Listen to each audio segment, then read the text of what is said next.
Bom dia a todos, queridos e queridas companheiros e companheiras de jornada rumo à luz, rumo à ascensão espiritual e planetária. Tudo bem com vocês, meus queridos, minhas queridas? Então, hoje é dia 7 de julho de 2025, segunda-feira.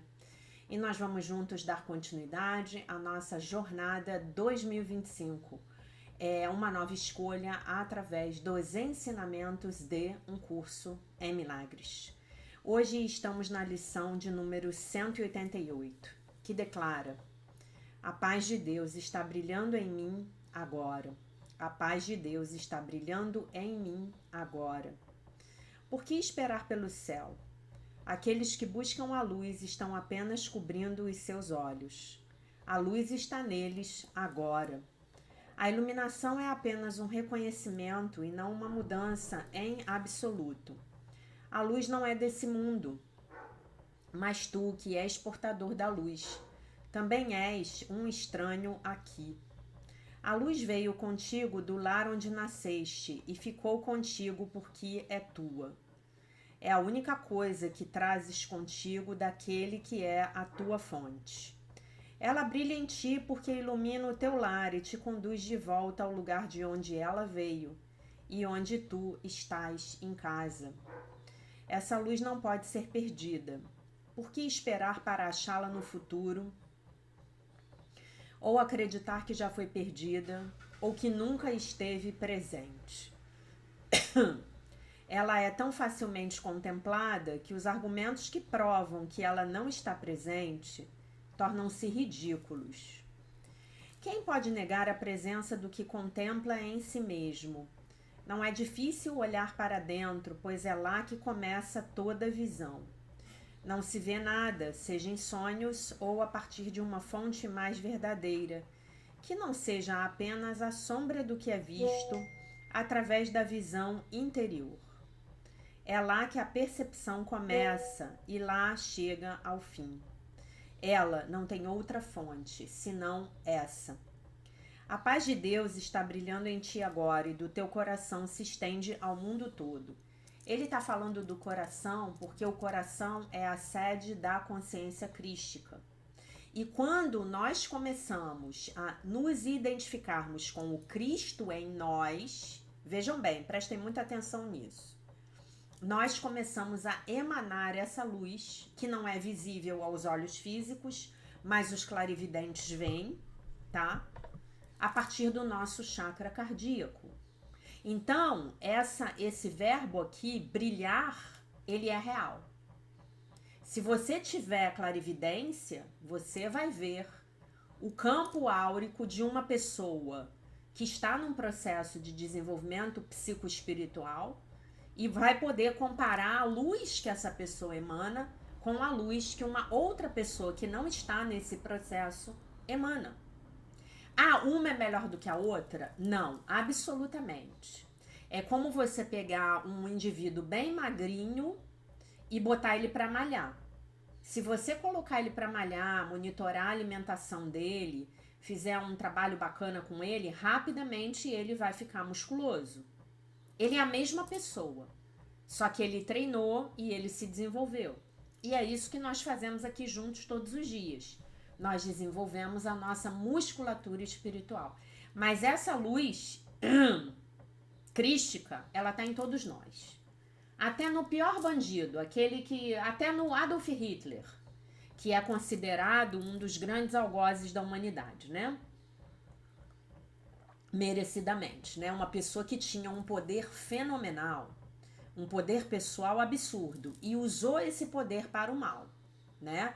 O Hitler, ele poderia aqui, na minha opinião, ser comparado com a sombra de Plutão, né? Um Plutão muito mal aspectado e ele desenvolveu esse poder que é naturalmente plutoniano, só que ele desenvolveu para o mal, né? Mas a luz do Cristo estava nele, está nele, onde quer que ele esteja. Está e sempre estará. Né? Qual era o grande poder dele? Era o poder de convencer as pessoas do discurso dele, né? Esse é o grande poder, né? Por isso que nós temos que ter muito cuidado com aquelas pessoas cujo discurso nós deixamos entrar pelos nossos ouvidinhos, tá bom? Consulte sempre o Espírito Santo. Você pode fazer a seguinte prece: meu Divino Espírito Santo, me mostra a verdade a respeito dessa pessoa que está falando aqui. É um bom discurso, uma boa oração, tá bom?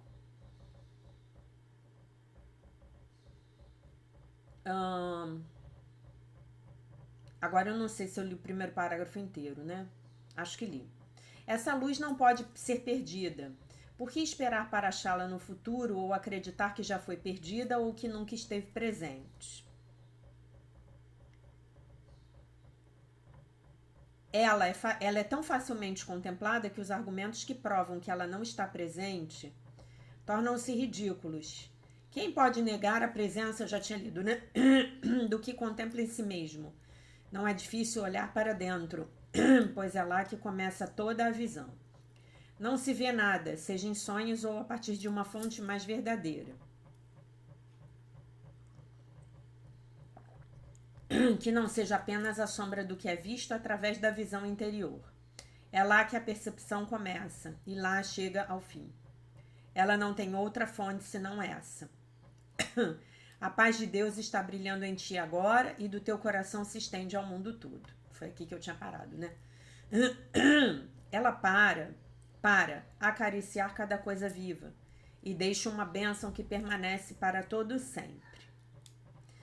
Há relatos, né, nos evangelhos apócrifos que as pessoas se curavam apenas de estarem na presença de Jesus, né? Apenas de verem ele. E as pessoas tinham aquela coisa de tocá-lo, né? Colocar a mão nas vestes, tocá-lo. Mas há relatos de que pessoas conseguiam, que milagres fenomênicos aconteciam com as pessoas só de vê-lo, né? Aquilo que ela dá tem que ser eterno. Remove todos os pensamentos do que é efêmero e sem valor. Traz a renovação a todos os corações cansados e, ao passar, ilumina toda a visão. Todas as suas dádivas são dadas a todos e todos se unem para agradecer a ti, que dás, e a ti, que recebes. O brilho em tua mente lembra ao mundo aquilo que ele esqueceu, e o mundo restaura a memória a ti também. De ti a salvação se irradia, com dádivas incomensuráveis, dadas e retribuídas. O próprio Deus agradece a ti, que és o doador da dádiva.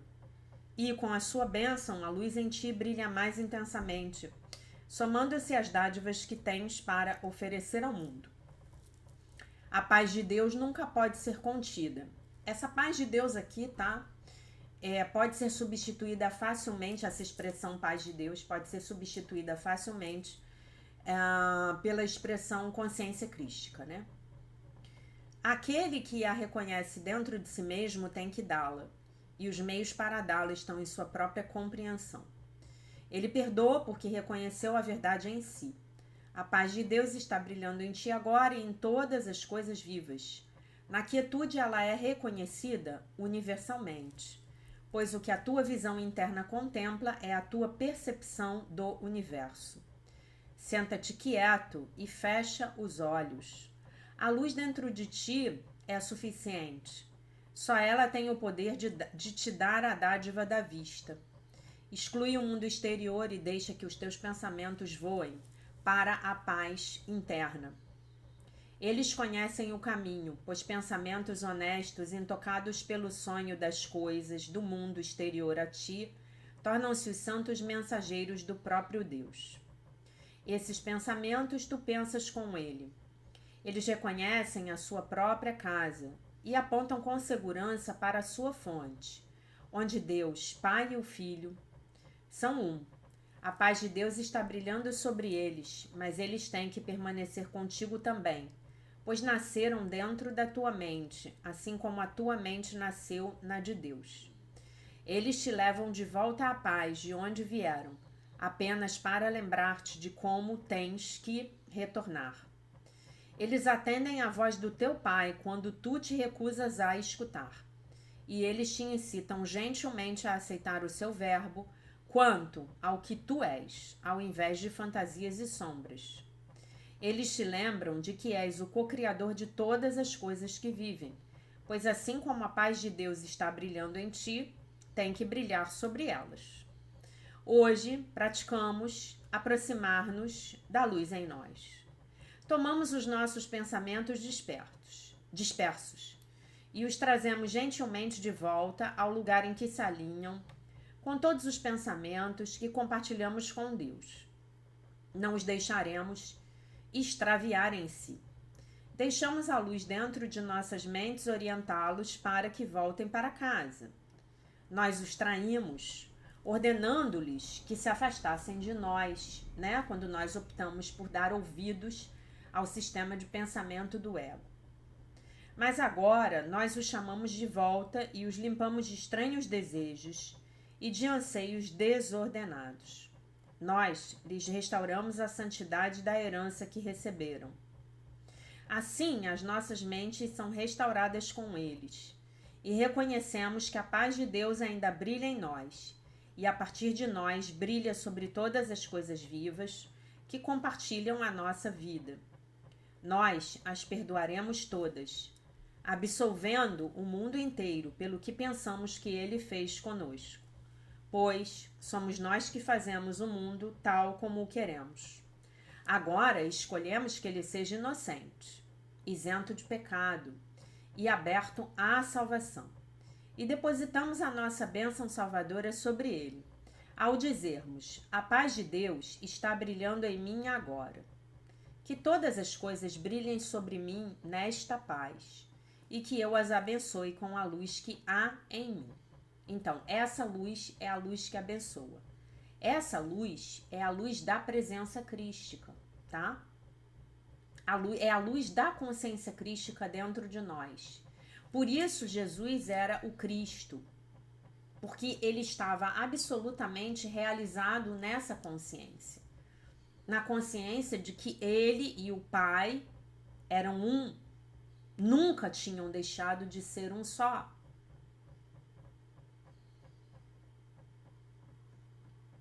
Entendem?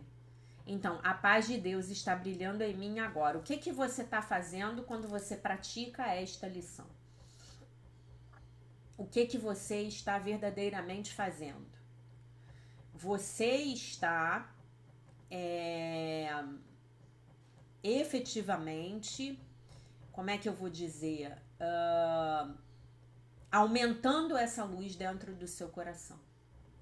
Você está, a partir de um ato consciente, a partir de um ato da sua vontade, volitivo, você está dizendo: a consciência do Cristo está brilhando em mim agora.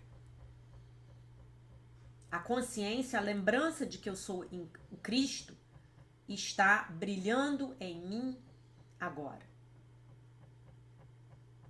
Entenderam? Essa é a ideia. Tá bom?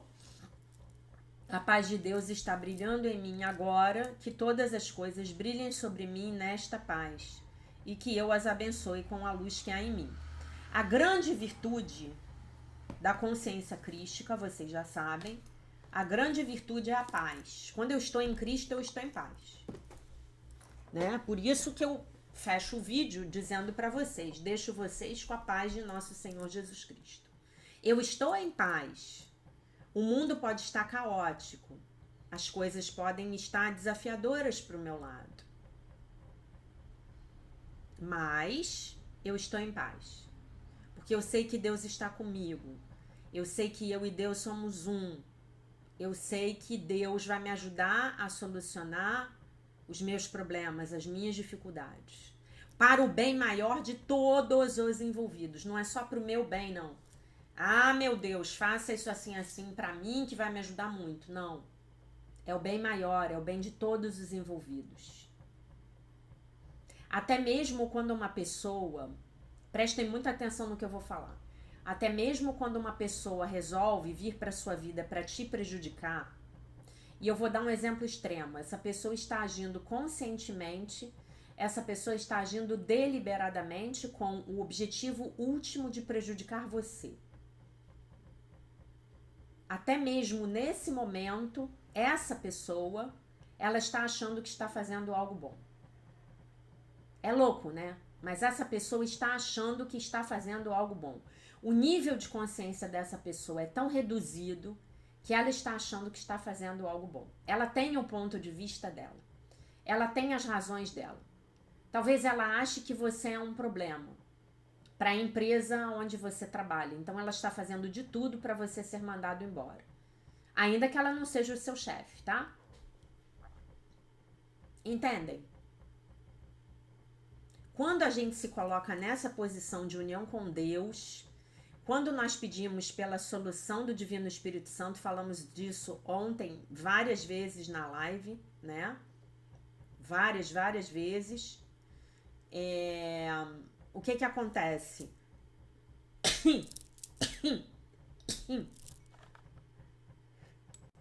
Nós podemos ter certeza de que o bem maior para todos os envolvidos vai resultar daquela situação, tá bom? Prestem muita atenção nisso. Prestem muita atenção nisso. A gente sempre pede pelo bem maior para todos os envolvidos. Para todos. A gente sempre pede, tá bom? Texto do dia 7 de julho de Melody Beat, do livro A Linguagem da Liberdade. O texto do dia 7 de julho tem o título Colocando Tudo para Fora. E aí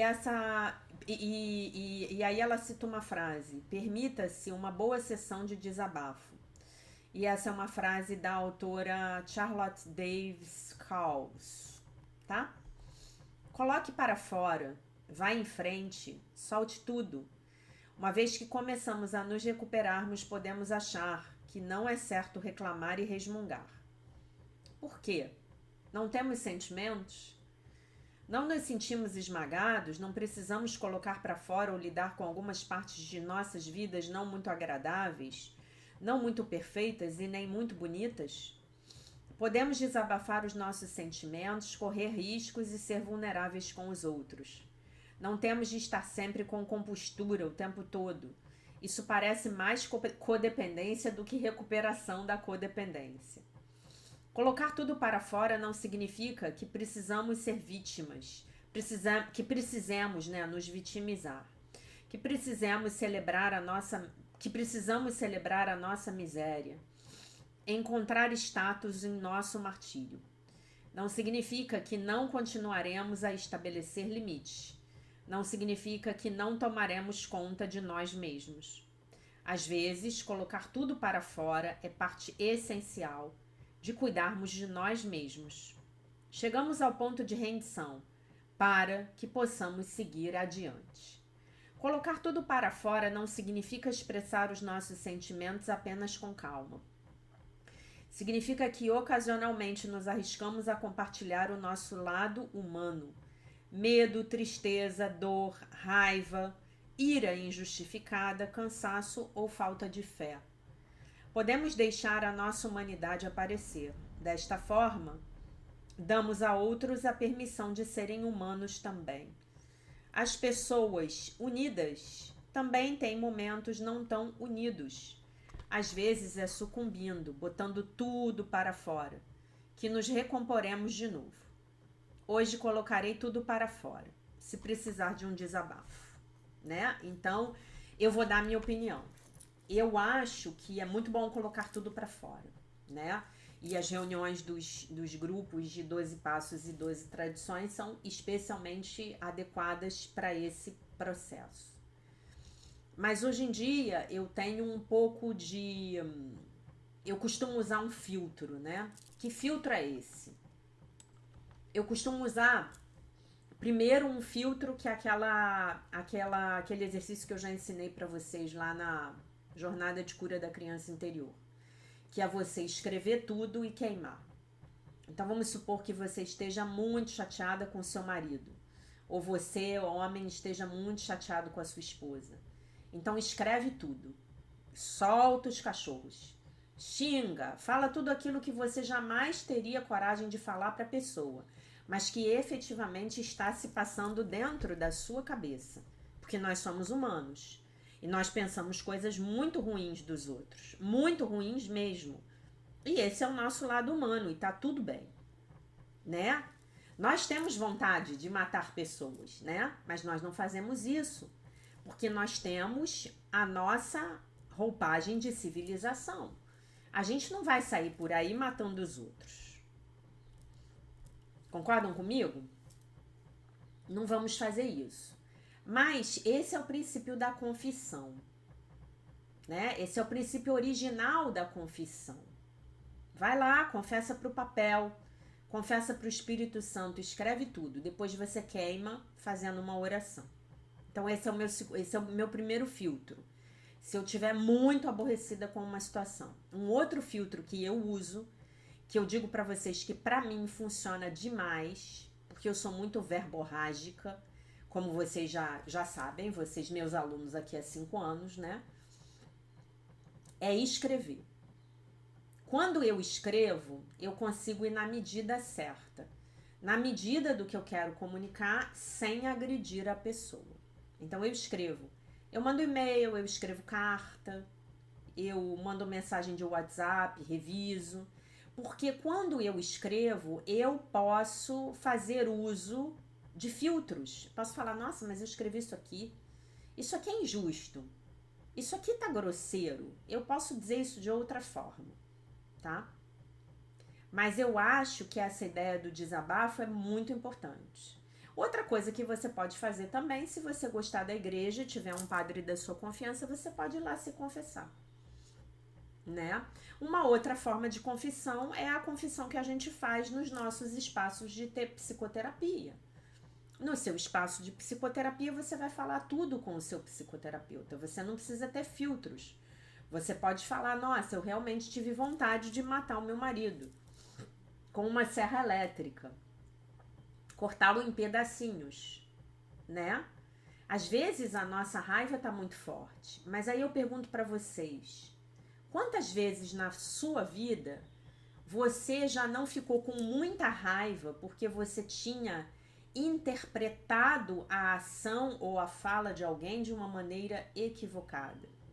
Porque te faltava uma peça de informação. Porque de repente alguém chegou para você e fez uma fofoca do outro e você não se deu ao trabalho de ir lá perguntar se aquilo era verdade, né? Alguém chega para você e fala hoje assim para você, a sua mulher tá te traindo. Aí você fica enlouquecido, chega em casa e mata a sua mulher.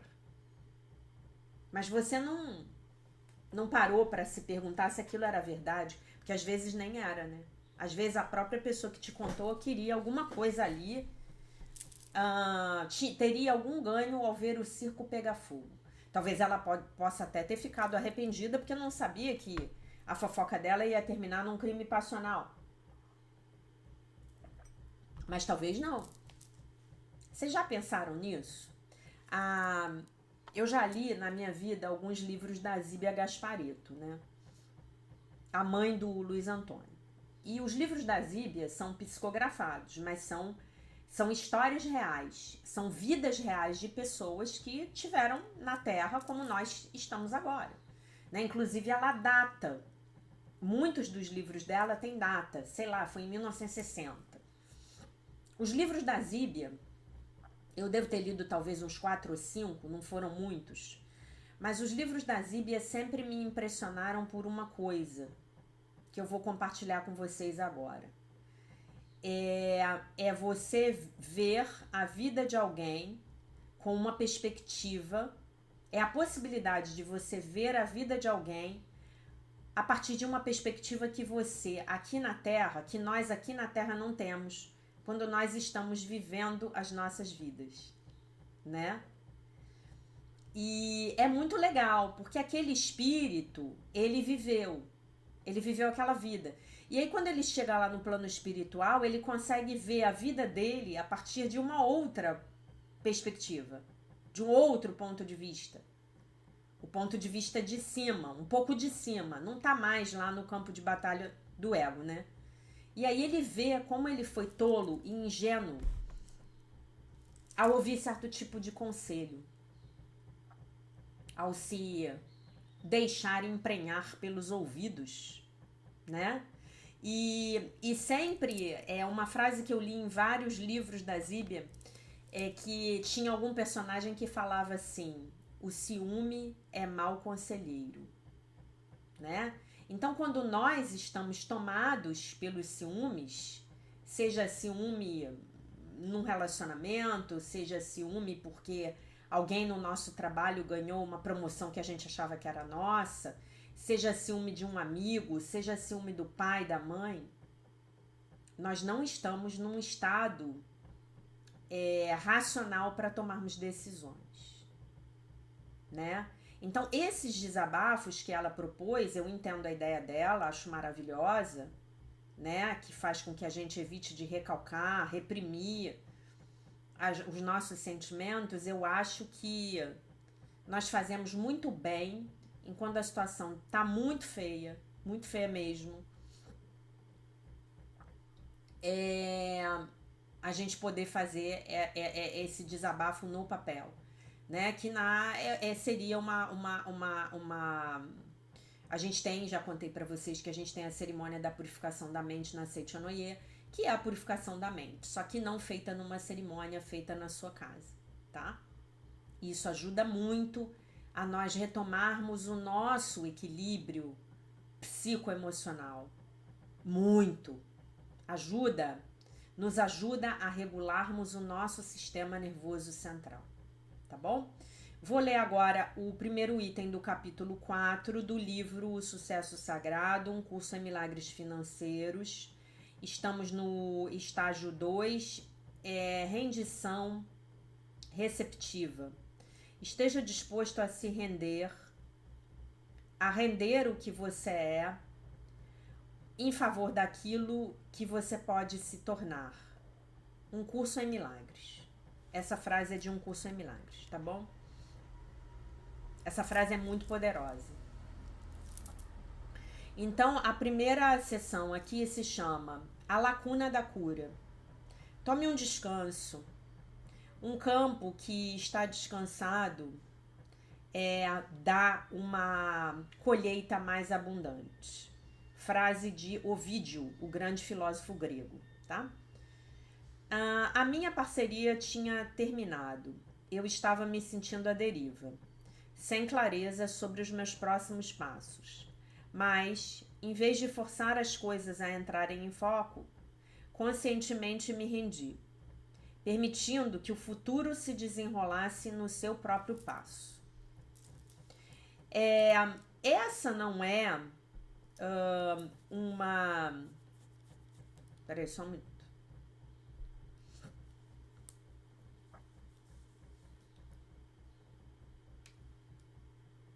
Essa não é, digamos assim, uma ação, né, que eu normalmente tomaria.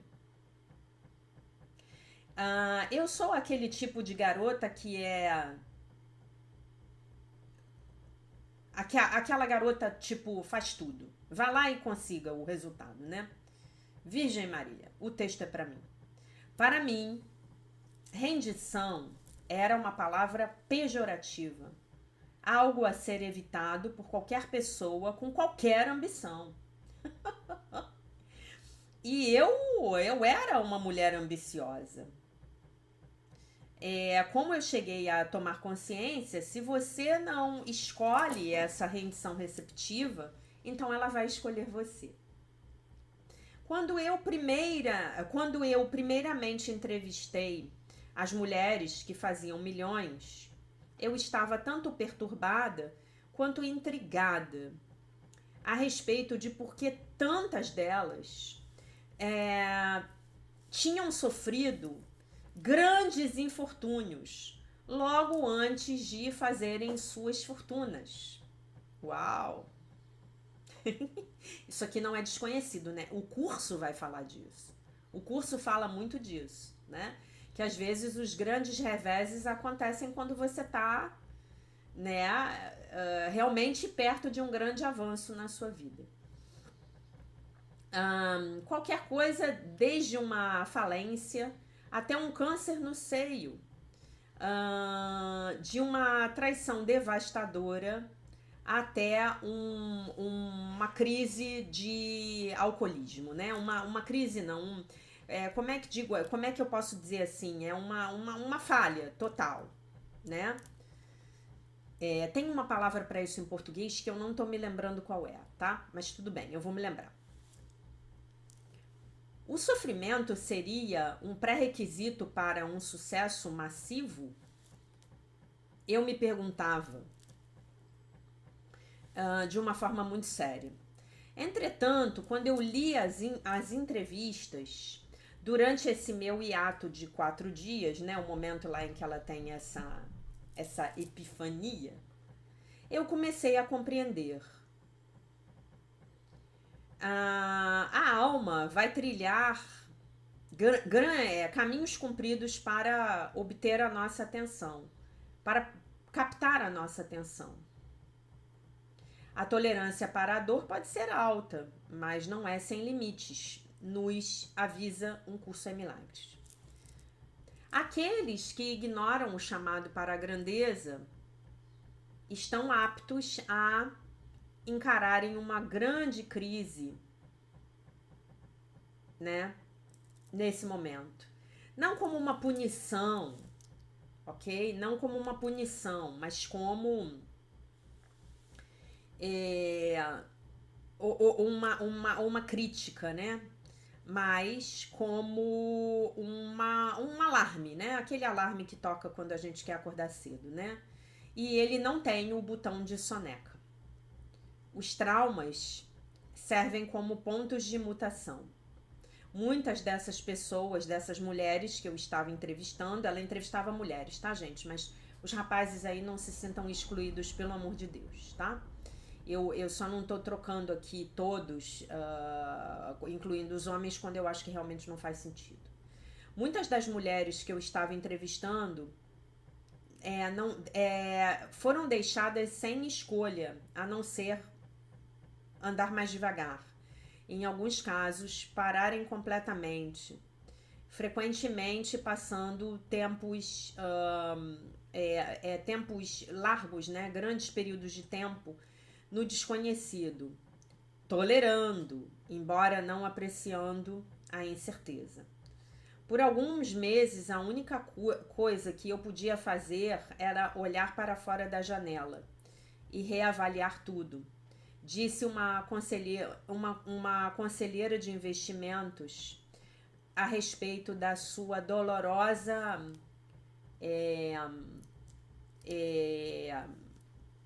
doença, né? A sua dolorosa parada aí com uma meningite. A depressão foi uma dádiva, disse uma executiva sênior. Eu fui forçada a parar absolutamente aquilo que eu tinha estado fazendo por 18 anos. Eu passei exatamente por isso em 2015. Exatamente por isso. Já contei pra vocês essa história, né? Do que aconteceu comigo em 2015, né?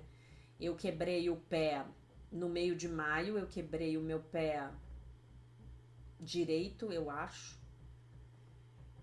Não, eu quebrei o pé esquerdo no meio de maio. E 2 meses depois eu quebrei o pé direito. Eu tive que ficar 6 meses em casa. 6 meses em casa. Uau, foi bizarro. Mas foi absolutamente necessário. Vamos lá. Eventualmente, à medida em que elas desistiram de tentar controlar as suas circunstâncias, permitindo que as coisas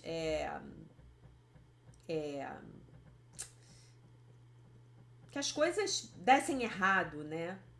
Sem correrem para consertar tudo, então essas pessoas tomaram consciência de que esses períodos nos quais nada estava acontecendo, ou como eu os chamo, pontos de dor e paralisia, tinham servido a um papel essencial nos seus triunfos eventuais.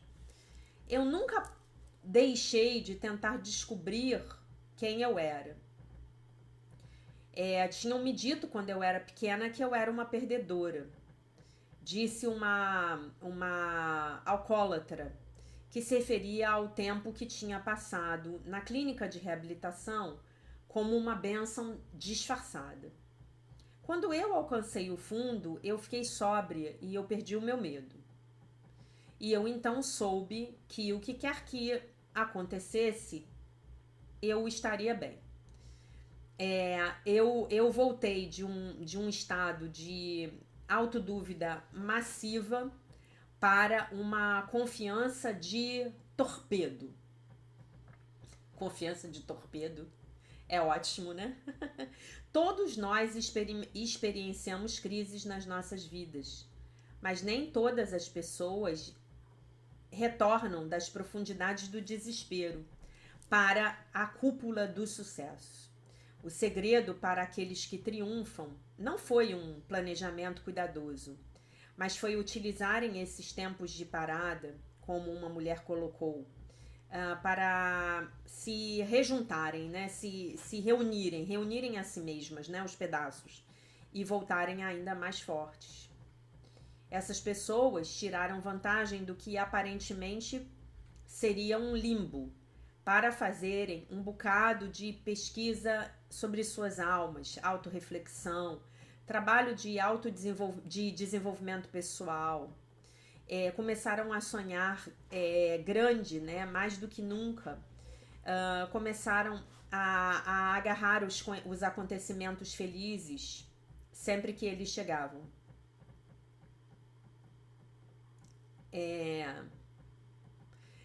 Nenhuma dessas mulheres se referiu ao caos da incerteza como uma desculpa para voltar à segurança do que era conhecido. Elas corretamente sentiram que esse período, né, esse meio tempo, era temporário, mas compulsório. Mas era uma parte do seu processo de crescimento, né? Não sei se vocês já passaram por algum desses períodos aí nas vidas de vocês. Aqui estava uma banqueira de investimentos, a quem eu vou chamar de Annie. Uma pessoa, uma pessoa que tinha largado a faculdade. Uma das coisas mais importantes que eu aprendi, ela me disse, foi apenas comparecer e estar aberta às oportunidades que chegam ao seu caminho. Houve um tempo quando a minha vida era tão apressada, tão frenética, que eu não conseguia aproveitar o momento do agora. Trabalhando como secretária, garçonete, professora de ginástica aeróbica, tudo ao mesmo tempo, Anne finalmente chegou no fundo. Eu estava com uma dívida de alguns milhares de dólares, trabalhando em 3 empregos. E então eu quebrei. Ela deixou a corrida dos ratinhos, encontrou um trabalho com um salário pequeno e finalmente se rendeu. Eu parei o show e comecei a escutar a mim mesma e a seguir com as sincronicidades. Como resultado, ela encontrou uma posição como recepcionista com um banqueiro de investimentos que a ensinou o seu negócio. E hoje ela tem a sua própria firma e ela tem contratos de milhões de dólares. Pegando a minha dica, né, dessas mulheres, eu decidi tomar o mês seguinte para descansar. Eu teria preferido eu preferia me render por um projeto, né, porque eu estava querendo fazer aquilo, do que por um problema, né. Pouco eu fiz para compreender que aquela parada de 4 meses se tornaria num período sabático de 9 meses. Eu abracei a rendição, ou como eu gosto de me referir a isso, a essa lacuna de cura, como o tempo precursor para a grandeza. E eu recomendo altamente a você que faça isso. Quando o chamado vem, voluntariamente escolha a rendição receptiva, eliminando tudo aquilo a não ser o que for essencial e criando espaço para a autorreflexão. Como disse Picasso, né, ou pelo menos ele tem os créditos por ter dito isso, sem uma grande solitude, nenhum trabalho sério é possível. Lembrando que a solitude não é a solidão. A solitude é o que nós alcançamos quando estamos em conexão com Deus. E aí não nos sentimos sozinhos, sós de forma nenhuma, tá? Não estou dizendo que isso seja fácil, porque certamente não é. O ego vigorosamente irá se opor àquilo que ele percebe como preguiça. Mas deixe-me explicar por que esse tempo de parada é tão importante. E aí ela vai explicar no texto que nós vamos ler amanhã, tá bom? Então, é um período para a gente desenvolver a nossa criatividade. E aí você pode estar falando para mim, como eu estou falando para mim neste momento. Mas como é possível eu parar se eu tenho que dar conta do meu trabalho? De todas as 950 coisas que eu faço todos os dias. Então, pare para o menor movimento que seja possível para você. Pare intencionalmente, inicie a sua contemplação do que você estiver fazendo no momento presente. Você vai encontrar formas, eu tenho certeza, de criar espaço para essa mudança que está tomando forma na sua vida, tá bom? A paz de Deus está brilhando em mim agora. Que todas as coisas brilhem sobre mim nesta paz e que eu as abençoe com a luz que há em mim. A paz de Deus está brilhando em mim agora. Lição 188. Meus amores, minhas amoras, esse era o recado de hoje. Ok? Eu deixo vocês com a paz de nosso Senhor Jesus Cristo, com um beijo imenso. E se Deus quiser, nós nos vemos novamente amanhã.